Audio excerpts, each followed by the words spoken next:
Welcome to wild wolf. నేను మీ జాకిర్ హుసేన్. బాలయ్య బాబు గురించి తెలిసిందే కదా, కత్తులతో కాదు కంటి చూపుతో చంపేస్తా అంటుంటారు. సో అఖండ 2 సెట్ షూట్లో కూడా ఇదే రిపీట్ అయినట్టు తెలుస్తుంది. బోయపాటి గారి మీద కొంచెం సీరియస్ అయినట్టు తెలుస్తుంది. సో ఇష్యూ గురించి తెలుసుకునే ప్రయత్నం చేద్దాం. ప్రస్తుతం మనతోటి సీనియర్ జర్నలిస్ట్ జగదేవ్ గారు ఉన్నారు. వెల్కమ్ చెప్పేద్దాం. Hi sir. Hello. So Balayya Babu గారి గురించి తెలిసిందే కదా, అయితే అఖండ 2 సెట్లో బాలయ్య బాబు గారు బోయపాటి గారి మీద సీరియస్ అయినట్టు తెలుస్తుంది. ఏంటి అసలుకి కాంట్రవర్సీ? సీరియస్ అంటే ఇప్పుడు BB4 ఇది బాలయ్య బోయపాటి కాంబినేషన్లో ఫస్ట్ సింహ, తర్వాత లెజెండ్, తర్వాత అఖండ, ఇప్పుడు అఖండ 2. సో బాలయ్య బాబు గారితో ఎలా ఉంటుందంటే ఆయన బోలాశంకరుడు. చాలామంది చెప్పేది ఏంటంటే చిన్నపిల్లల మనస్తత్వం, ఇంకా ముందు చెప్పేది అంటే డౌన్ టు ఎర్త్, ఒక మహానుభావుడి మహానటుడి కొడుకుగా నెపోకిడ్గా ఫీల్డ్లోకి ఎంట్రీ ఇచ్చిన ఆ ఛాయలు ఏమాత్రం కనపడవు. కష్టపడే తత్వం అన్ని ప్లస్సే బాలయ్య గారికి. ఆయనతో పరిచయం అవనంత వరకు ఎవరైనా పరిచయం అయితే ఇంకా ఆయన ఎవరు వదులుకోలేరు, అంత చక్కటి బాండింగ్ ఉంటుంది. అలాంటి బాలయ్య బాబు ఏదైనా కథ విన్నారు అని అంటే ఖచ్చితంగా బ్లైండ్గా డైరెక్టర్ని ఫాలో అయిపోతారు. ఎంత ఫాలో అవుతారంటే కథలో ఇక్కడ ఈ ట్విస్టులు ఉన్నాయి. కొంతమంది ట్రోల్స్ చేస్తుంటారు పాత సినిమాలను బట్టి, బాలయ్య బాబు ఇలా చేశారు అలా చేశారు అన్నట్టు. అక్కడ కథలో ఇది అవసరం, ఇది పెడుతున్నాం బాబు మీరు కొద్దిగా అంటే. డైరెక్టర్ ఈజ్ ఏ కెప్టెన్, ఏం చెప్తే అదే ఫాలో అయిపోయే మనిషి. సో అంత పక్కాగా ఉంటాడు మనిషి, నెక్కచ్చిగా ఉంటాడు ఆయన. ఆయన షూటింగ్ లేని టైంలో కూడా ఆయన సినిమాకి ఆ రోజు ఆయన షూట్ లేకపోయినా ఇంట్లో ఖాళీగా ఉండడు. టైంకి మళ్ళీ అక్కడ 6 o'clockకి రెడీ అయ్యి కూర్చుంటాడంటే ఆయన. పెద్ద హీరోని, నేను సూపర్ స్టార్ని, ఇంకో సూపర్ స్టార్ కొడుకుని, ఒక ముఖ్యమంత్రికి బావమరిదిని, ఇంకో ముఖ్యమంత్రి కొడుకుని అనే ఫీలింగ్ ఏముండదు. అక్కడే వాళ్ళతో పాటు చేరేసుకుని కూర్చొని వాళ్ళని కొత్త వాళ్ళు ఎవరైతే చేయలేకపోతే ఎంకరేజ్ చేయడం, అంటే ప్రతిదీ ఒక సిస్టమ్గా ఉంటాడు ఆయన. టైం అంటే టైం. ఒకవేళ ఆ రోజు బాబు ఇవాళ షూట్ లేదు వెళ్ళిపోదాము అని కెప్టెన్ వచ్చి చెప్పాలి. అంత అది వయసులో చిన్నవాడైనా కెప్టెన్ అంటే దర్శకుడు అంటే ఆయనకి రెస్పెక్ట్ ఇస్తాడు, వాల్యూ ఇస్తాడు ఆయనలో ఉండే కళకి. సో అటువంటి బాలయ్యకి చెప్పింది చెప్పినట్టు చేస్తే ఓకే, చెప్పింది చెప్పినట్టు చేయకుండా సొల్లు కొట్టినా అప్పటికప్పుడు వాళ్ళ కంఫర్ట్ కోసం మార్చేసినా అది చెప్పాలి కదా. ఇప్పుడు అంత సీనియర్ హీరోకి బాలయ్య బాబు గారికి కొన్ని చెప్పాలి. బట్ ఇక్కడ బోయపాటి గారి మీద చిన్న ఎలిగేషన్స్ ఉన్నాయి. ఇదేనే కాదు, ఇంతకుముందు కూడా కొన్ని ఎలిగేషన్స్ ఉన్నాయి. అవి కొన్ని వచ్చాయి, కొన్ని బయటికి రాలేదు. కథ విషయంలో కానీ లేదంటే మ్యూజిక్ విషయంలో కానీ చేసేవాళ్ళు క్రెడిట్ కాకుండా ఈయనే తీసుకుంటాడు అన్నట్టు కూడా కొన్ని ఉన్నాయి గతంలో. దానికి దేవిశ్రీ ప్రసాద్ గారు కూడా లెజెండ్ సందర్భంలో ఒక చిన్న సటారికల్గా మాట్లాడడం అన్నీ చూసాం. అయితే ఇక్కడ బాలయ్య బాబు అఖండ 2 ప్రభాస్ గారు రాజుబాయికి పోటీగా వస్తుంది, ఇవన్నీ సంబరపడుతున్న నేపథ్యంలో అఖండ 2 కూడా ప్యాన్ ఇండియా లెవెల్లో రిలీజ్ చేయాలంటే దాని తగ్గట్టు క్యాస్టింగ్ అంతా ఉంటుంది. కాబట్టి ఇందులో సంజయ్ దత్ గారిని తీసుకోవాలనుకుంటున్నారు. అలాగే సంయుక్త మీనన్ వరుస హిట్లో ఉంది ఆవిడ. సో ఇలాంటి తీసుకుంటున్న నేపథ్యంలో రీసెంట్గా ఈ సినిమాలో ప్రజ్ఞ జైస్వాల్ గారు కూడా తీసేసినట్టు అదే ఇప్పుడు ప్రజ్ఞ జైస్వాల్ గారు అఖండ 1లో ఉన్నారు. అవును, కలెక్టర్ క్యారెక్టర్ ఆవిడది. పైగా అందులో రెండవ బాలయ్య గారు అఖండ బాలయ్య కాకుండా, అంటే అఘోరి బాలయ్య కాకుండా జనరల్ సిటిజన్ ఉండే బాలయ్య గారి వైఫ్ ఈ కలెక్టర్.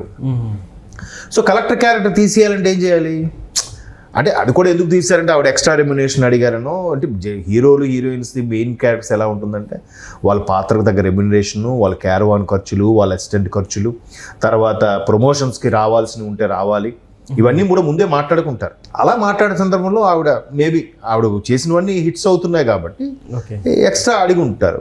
అడిగితే ఈయనకి ఎక్స్ట్రా అడిగింది ఇష్టం లేకో, లేదా ఈయన ప్రొడ్యూసర్కి కమిట్మెంట్, బాబు నేను ఇన్ని కోట్లలో తీస్తాను, దానికి మించి దాటనివ్వను అని కమిట్మెంట్ ఉంటుంది కదా డైరెక్టర్ కూడా ప్రొడ్యూసర్తో. అలాంటి సందర్భాల్లో మేబీ ఆవిడ ఎక్కువ రెమ్యునేషన్ అడిగారని ఆవిడ తప్పించారు. తప్పించినప్పుడు హీరో గారికి చెప్తారు. చెప్పిన తర్వాత ఆవిడ చనిపోయిన సీన్ పెట్టాలనుకోండి, నెక్స్ట్ సీన్ Part 2లో లేదంటే ఆవిడ చనిపోయినట్టుగా చూపించాలి అని అంటే కనీసం ఒక ఫోటోకి దండ వేయడమో, లేదంటే ఆమెకి ఏదైనా పిండం పెడుతున్నట్టుగాను ఏదో ఒక కాన్సెప్ట్ క్యారీ ఫార్వర్డ్ ఉండాలి కదా. అవును. సో అదేం లేకుండా డైరెక్ట్గా పెట్టితే ఏదయ్యా ఆమె లేనట్టుగా ఎలా తెలుస్తుంది, ప్రేక్షకులు కన్వే చేసేది ఎట్లా అని అంటే ఫోటో ఏం పెట్టలేదంట. కనీసం అదేనా పెట్టారు. మీరు అనుకున్న ప్రకారం ముందు ప్రజ్ఞ జైస్వాల్ ఉంది, ఇప్పుడు తీసేశారు. సరే మీకు కథకి ఎక్కువ లెంత్ అవుతుందని ఇంకేదో విషయంలో తీశారు. మరి అదేనే చేయాలిగా. అంత మరి సీనియర్ డైరెక్టర్కి బ్లాక్ బాస్టర్లు ఇచ్చే డైరెక్టర్కి ఇంత చిన్న లాజిక్ తెలియకపోవడం ఏంటి? ఇప్పుడు ఆయన చేయకపోతే ఆయన కూడా ఉండే అసిస్టెంట్ డైరెక్టర్లు కూడా వాళ్ళైనా చూడాలి కదా. అవును, వాళ్ళు చూడలేదు. అలాగే సంజయ్ దత్ గారిని కూడా ముందు అనుకున్నారంట, ఆయన కూడా ఇప్పుడు పాండ్యా మూవీ అంటే సంజయ్ దత్ లాంటి వాళ్ళని పెట్టాలి, ఆయన కూడా తప్పించారని, ఆయన కూడా ఎక్కువ రెమ్యునేషన్ టైమింగ్ సెట్ అవ్వకో తప్పించారని అంటున్నారు. జగపతి బాబు గారు ఉన్నారు, ఆల్రెడీ ఫస్ట్ వాళ్ళలో కూడా ఉన్నారు, ఇప్పుడు 2లో కూడా వస్తున్నారు. సో ఇక్కడ ఇప్పుడు కొంచెం బరువైన పాత్రలు పార్ట్ 1 క్యారీ ఫార్వర్డ్గా ఉండాలంటే చాలా వరకు ఆ ఇంపాక్ట్ ఉన్న పాత్రలు అనేవి ఉండాలి.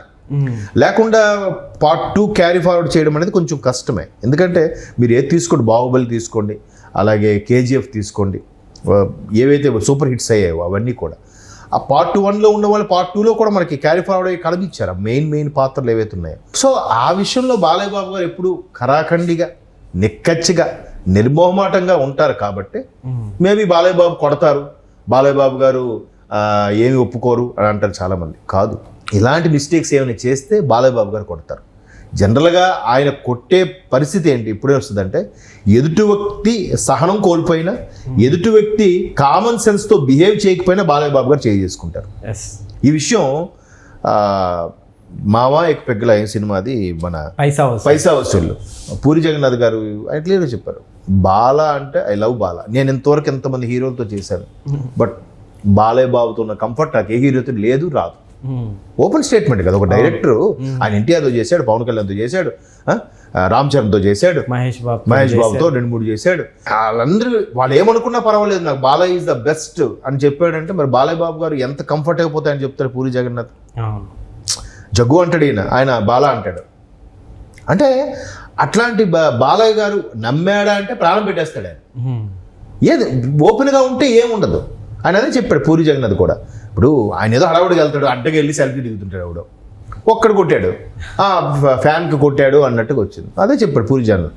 ఎవడైతే కామన్ సెన్స్ లేకుండా బిహేవ్ చేస్తాడో వాడిని కొడతాడు బాలయ్య, ఏమనుకున్నా కానీ. ఈవెన్ అన్స్టాపుల్లో మహేష్ బాబు గారు ప్రోగ్రామ్ వచ్చినప్పుడు కూడా నేను ఎవరైతే మిస్బిహేవ్ చేస్తే వాడిని కొడతానబ్బా, లేదు కొంతమంది దేవుడు లేదని వాదిస్తుంటారు, అలాంటి వాళ్ళకి కూడా నేను చూపించింది దెబ్బ తగిలి కదా దాన్ని చూపించాను అడుగుతాను అంటే వెంటనే మహేష్ బాబు ఏమా ఎవరికైనా దేవుడిని చూడాలందా అని అడిగాడు ప్రేక్షకుల్లో. ఒక్కసారి అందరూ నవ్వేశారు. అంటే బాలయ్య బాబు పెర్ఫెక్షన్ అలా ఉంటుంది. ఈవెన్ పవన్ కళ్యాణ్ గారి ఇంటర్వ్యూలో కూడా అన్స్టాపుల్కి అనేది చెప్పాడు, మీరు ఇన్నేళ్ళ కెరియర్లో 50 ఏళ్ళ కెరియర్లో ఎప్పుడైనా సెట్కి లేటుగా వచ్చారా? నెవ్వర్ అంట. అది సాధ్యమా ఎవరికైనా? సగటు నటుడికి ఒక్కరోజైనా ఏదో బాగాలేకపోవడమో, వాళ్ళ పేరెంట్స్ బాగాలేకపోవడమో, పిల్లలు బాగాలేకపోవడం ఉంటుందా? ఒక్కసారి కమిట్మెంట్ ఇచ్చాడు అంటే అటువైపు ఇటు సూర్యుడు అటు ఉదయించినా ఆయన కమిట్మెంట్ తప్పడంట. That is Balayya. అవును. సో అంత బాలయ్య గారికి అంత ఉన్నప్పుడు ఆ స్థాయి హీరోకి చెప్పాలి కదా.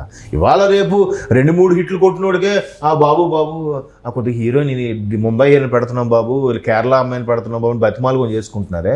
బాలయ్య బాబు అంటే లెజెండరీ యాక్టర్, పద్మభూషణ్ నందమూరి బాలకృష్ణ గారు. ఇప్పుడు మరి ఇన్ఫార్మ్ చేయాలి కదా, ఎంత బాలయ్య గారితో చనువు ఉన్నా కూడా. సో ఆ విషయంగా చెప్పలేదన్నట్టుగా కొంచెం సీరియస్ అయ్యారు. ఆయన ముఖమే చెప్పేస్తాడు, మనసులో ఒకటి బయటకు ఒకటి నటించడం చేత కదా ఆయనకి. That is Balayya. మేబీ అది ఇష్యూ అయి ఉండొచ్చు. Okay sir, thank you.